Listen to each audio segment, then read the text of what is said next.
गांव का एक छोटा सा घर, मिट्टी की दीवारें, आंगन में तुलसी का चौरा और दरवाजे पर टंगी माँ की पुरानी चिट्ठियाँ।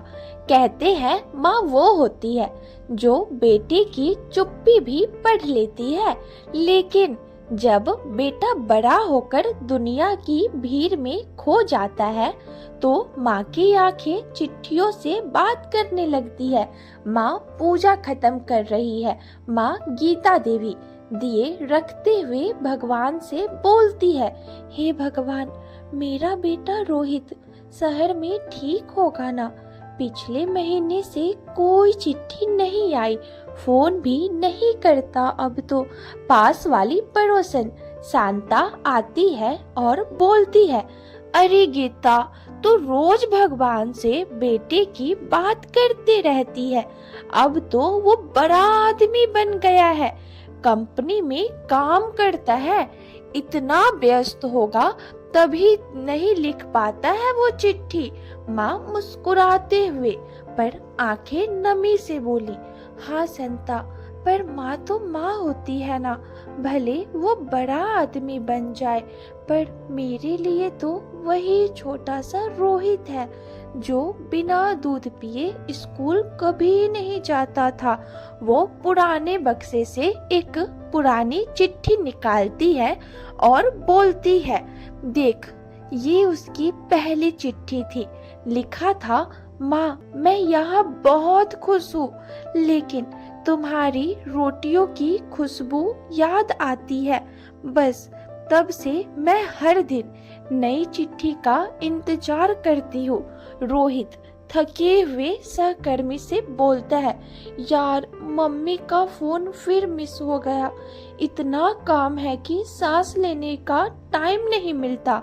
सहकर्मी बोला, भाई, तू हर बार यही बोलता है, माँ को वक्त दे, नहीं तो पछताएगा। माँ का दिल बहुत नाजुक होता है। रोहित थोड़ा रुक कर बोला, हाँ, पर तू नहीं जानता मेरी माँ कितनी भावुक है। अगर मैं थोड़ा भी उदास बोल दूं तो दिन भर रोती रहती है। सहकर्मी बोला, और अगर तू बात ही ना करेगा तो वो रोएगी नहीं क्या? रोहित चुप हो जाता है। गांव का वही घर, माँ चिट्ठी लिख रही है। माँ लिखते हुए बोलती है, प्रिय रोहित, मुझे पता है तू बहुत व्यस्त होगा, पर बेटा, माँ का मन भी कभी कभी तेरे बिना बहुत अकेला हो जाता है। तेरे कमरे की दीवारें आज भी तुझे ढूंढती है।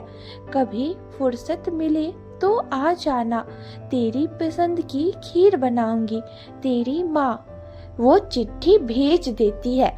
पोस्टमैन दरवाजे पर आता है और बोलता है, रोहित बाबू, गांव से आपकी माँ की चिट्ठी आई है। रोहित जल्दी से लेता है, लेकिन ऑफिस की जल्दी में रख देता है बैग में और बोलता है, ठीक है भाई, रख दो, मैं बाद में पढ़ लूंगा।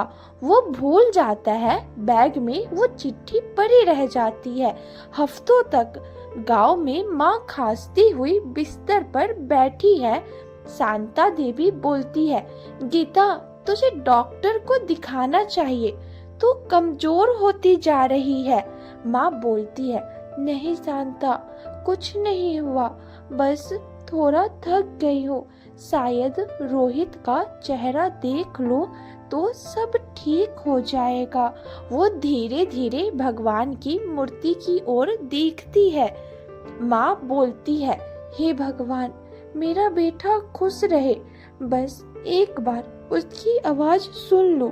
ऑफिस में रोहित को खबर मिलती है। रोहित ऑफिस में मीटिंग में है। तभी फोन आता है। पोस्टमैन फोन पर बोलता है, बाबू, आपकी माँ की तबीयत ठीक नहीं है, उन्हें एक और चिट्ठी भेजी थी, पर वो शायद आखिरी है। रोहित के हाथ से फोन गिर जाता है। रोहित बोलता है, क्या आखिरी? नहीं, ये नहीं हो सकता।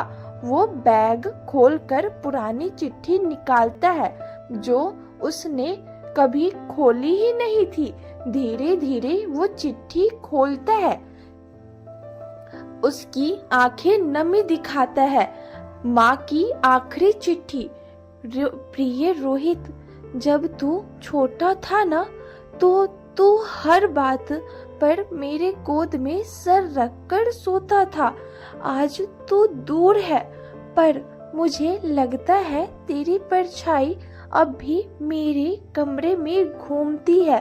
बेटा, अगर कभी देर हो जाए आने में तो मत घबराना, माँ हमेशा तेरे साथ रहेगी। रोहित की आंखों से आंसू गिरते हैं। रोहित बोलता है, माँ मैं आ रहा हूँ, बस एक बार मिलना है तुझसे।